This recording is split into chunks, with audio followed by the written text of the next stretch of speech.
show. I love it here, man. Well, Listen, first and foremost, pronounce your name for all of the 82,000 people on our platform. let's do this. Well, my name is Selorm Adonu, but everyone calls me Sel. What's going on, Sel? But I love to call you your real name, Selom. Yes. How are you? How are you? And how are you? I'm feeling real good, man. It's been a blessed trip here in LA. This is my first time in the States. Oh, wow. Just in general. So to be out here and experience such amazing people, amazing vibes, and just such a hard-working energy has been a blessing, man. I've loved it every second of it. So, guys, let me tell y'all something. First and foremost, welcome back to the Jamir Smith Show podcast. It has been a crazy week for us because we were featured to be, I don't even know what we call it anymore, kind of like a host, a partnership with the Pan-African Film Festival.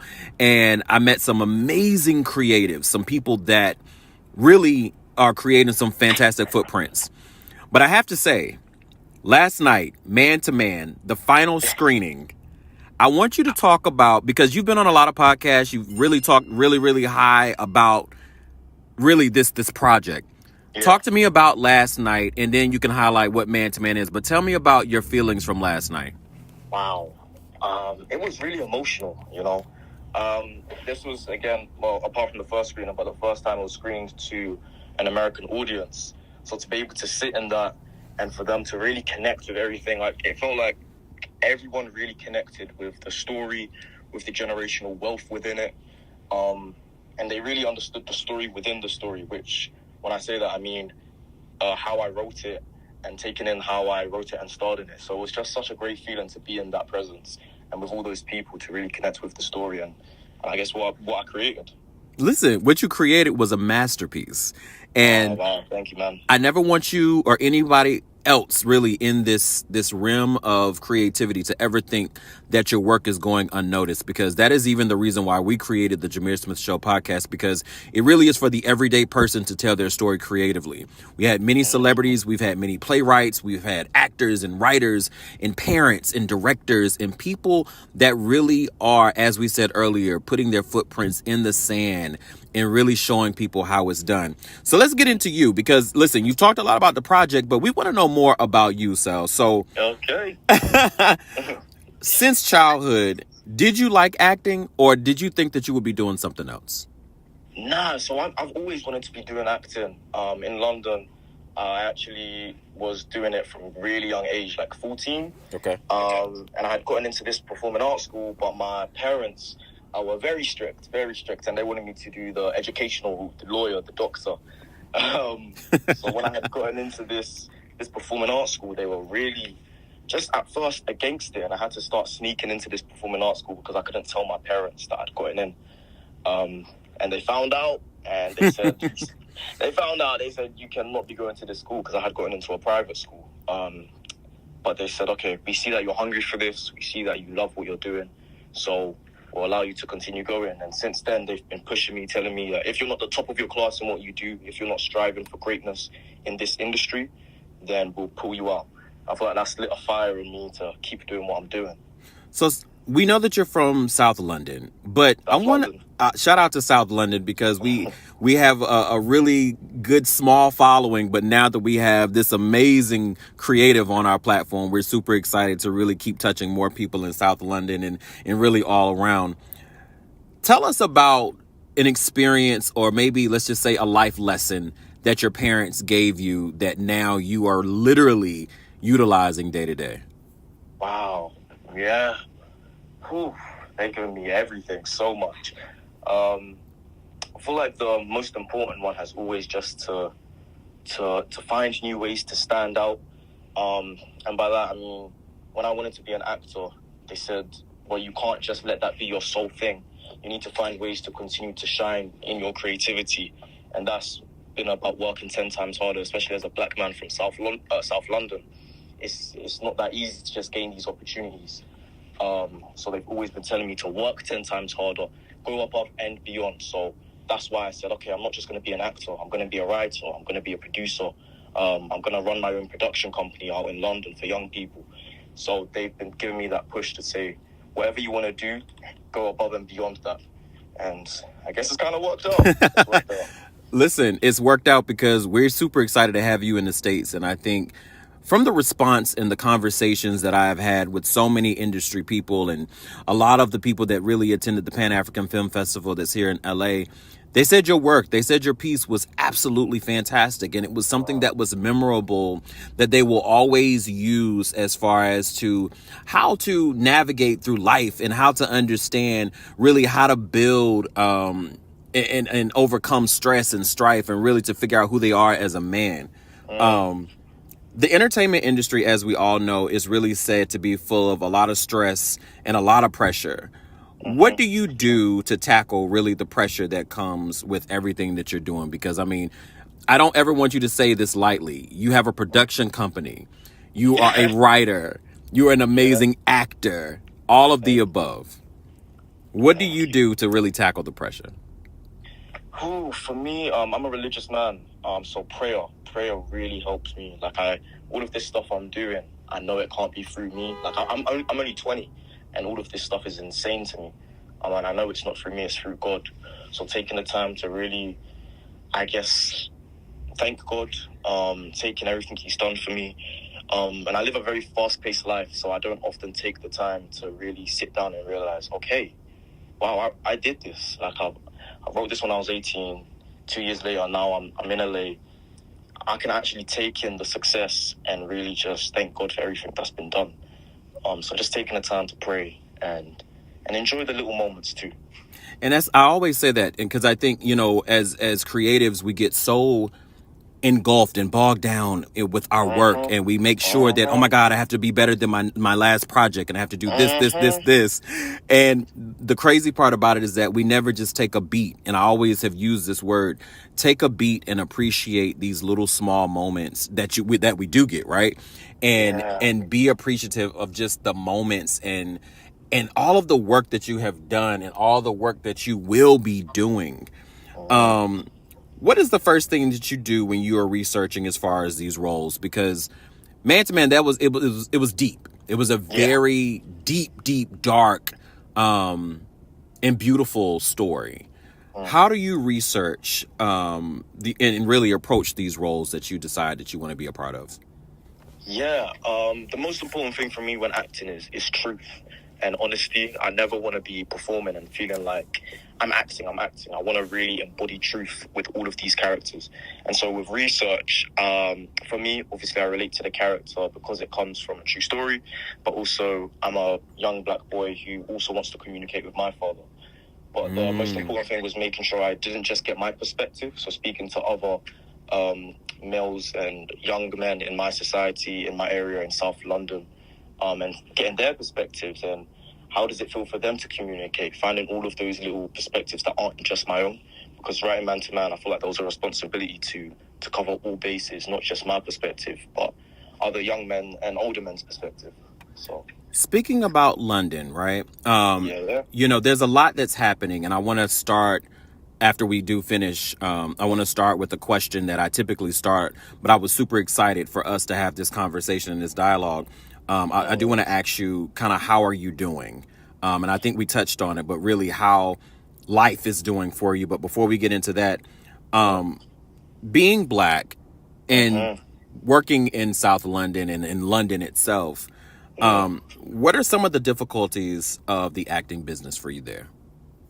Oh, in South London, I would say there's a stigma straight away, being from South London, and it was hard at first because I always didn't want to tell people I'm from South London, especially the area I'm from. I can say it now, but I'm from Croydon, and in London when you say Croydon, immediately you get a lot of because it's the hood. So it was hard being able to step into the room and really own being from that area because you immediately see a switch in people's eyes of, it felt like fear. And being able to see that in people was difficult in trying to own who I am, where I'm from. What do you think your strength is as an actor? What is your strength as an actor? My strength? Wow, that's a beautiful question. My strength as an actor, I feel like, is connection. connection and being able to offer, especially with scene partners, being able to offer that connection very quickly. I feel like what tends to happen with a lot of different people is with acting, it becomes about themselves. But the most important thing is connecting with the person in front of you and giving them what they need to give you back what you need. And so I feel like my superpower is connecting with my people on camera, but also my audience. Mm-hmm. I mean, listen, I have to say, the project connected with me. It connected with a lot of people that I know that saw it. But I have to say, honestly, the connection really is from your own experience. You know, where you're from should definitely just mirror how you are navigating through this life, because I think, you know, so many people get to see the cookie cutter lifestyle and say, this is exactly what it's supposed to be and look like. But then I want you, and this is coming from me and the people that listen to me, because I respect our listeners, is that regardless of where you're from, we appreciate you and we see you. Wow. So I want you to know that. Ooh, that does mean a lot, man. That means a lot to hear. Seriously.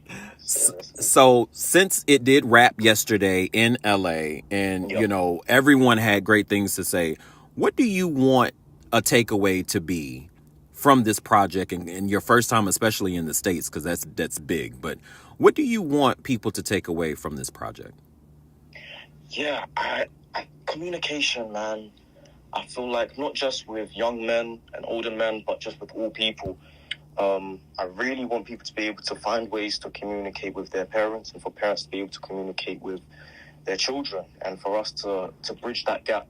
Because of course there are generational differences, because we've grown up in different times.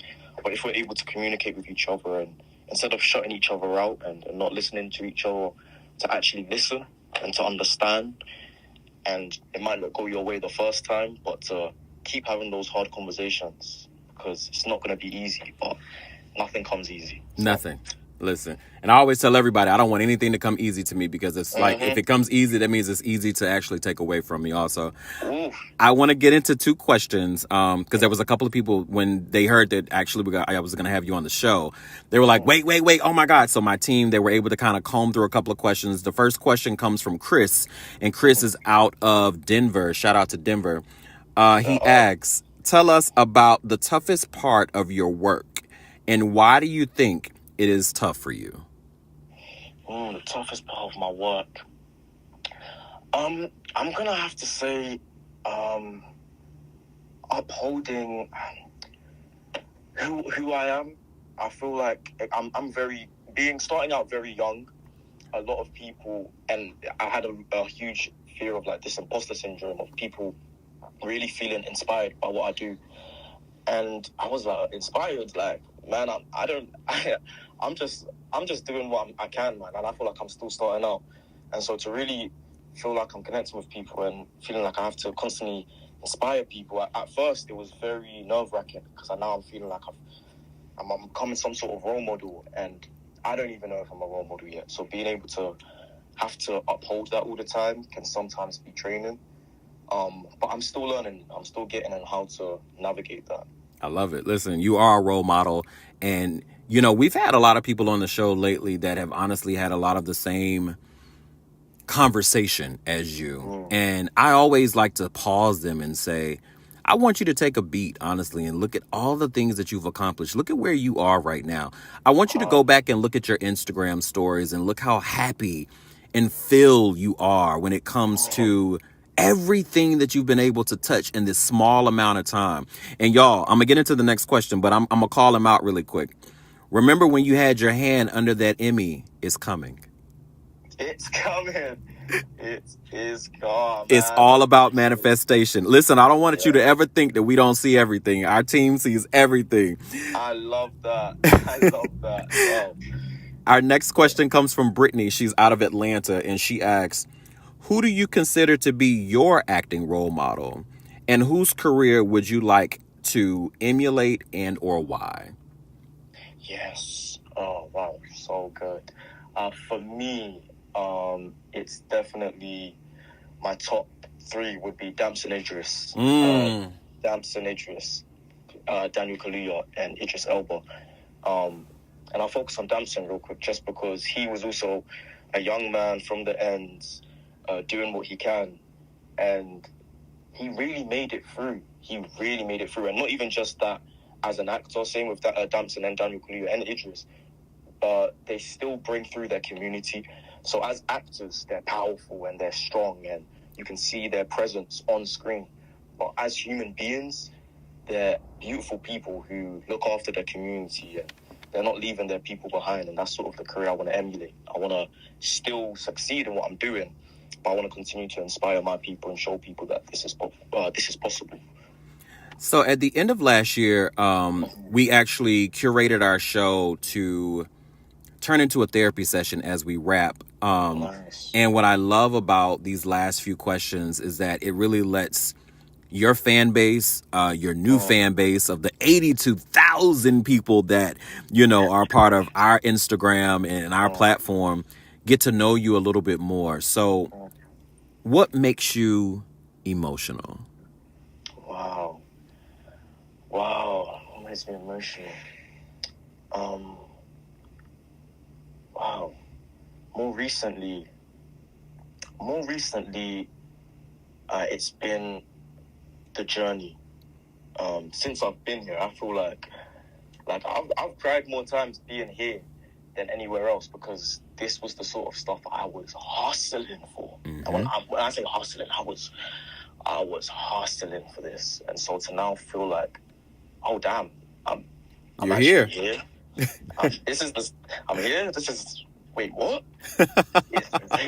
It's been hard. It's been hard to really take it in, and to know that I'm making my family proud. I'm making my mom proud. Like, my mom is someone who I love and cherish, and to know that she sees the vision, it's emotional. It's really emotional, and I'm proud of myself. I don't tell myself I'm proud of myself ever, but now I can really say, yo, Sel, I'm proud of you, man. I love that. You know what's interesting in what you said earlier about your family, and I feel like our families are always trying to protect us, right? And oh my gosh, I want you to make the right decisions, and exactly. They were from a different era, so in their minds, I want you to have a very secured opportunity and position moving in life. And once you get to this level of, and I say success because what you're doing, you are successful. And I think when I say successful is that I'm very full talking to you, but I want you to really, really embrace the success that you're doing, because going back, and I have to say this, looking at your Instagram, and hopefully you've had an opportunity to capture what you could, because I mean, you've only been here a little moment, to really promote the project. But I think take in this moment, and I think for us, we're super excited to bring you back to LA, to bring you back on our show for whatever projects and moments and things that you're working on, because Yes, please. it's all about alignment. Our next question is, who inspires you the most?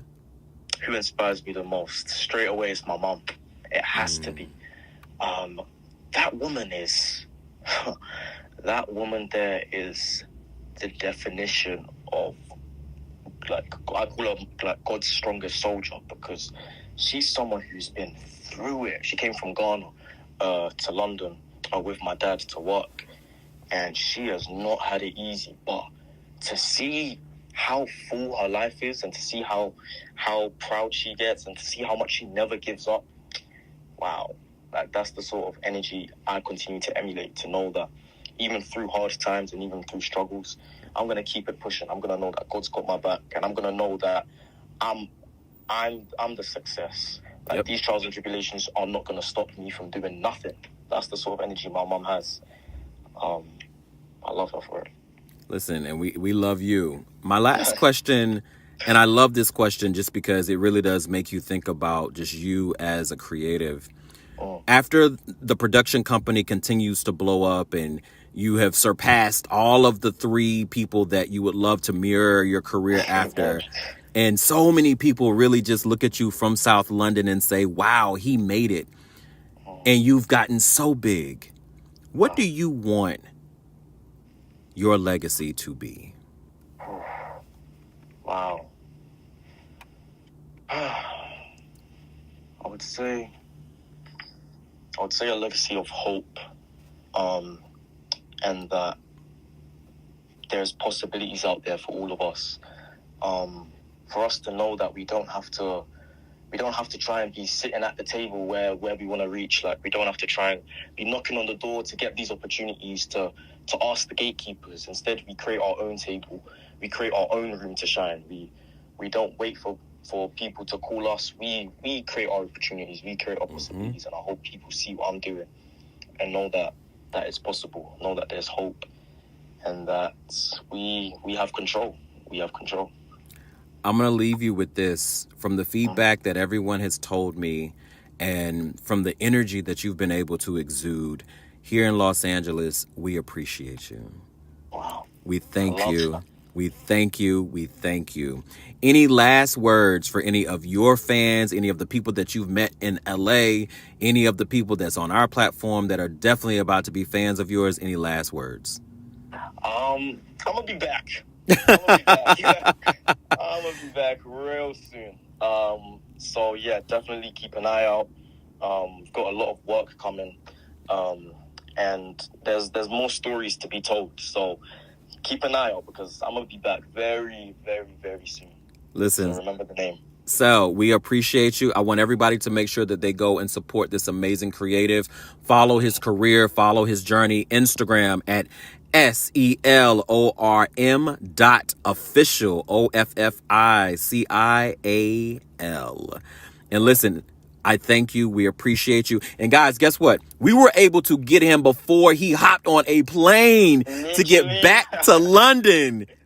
Yes. So this is big. And listen, we appreciate you for taking the time. We appreciate you just for the movement. We thank you for the culture. And we thank you just for you being you. As we say at the end of the show, everyone, stay positive, but stay creative. Until next time, thank you guys for tuning in.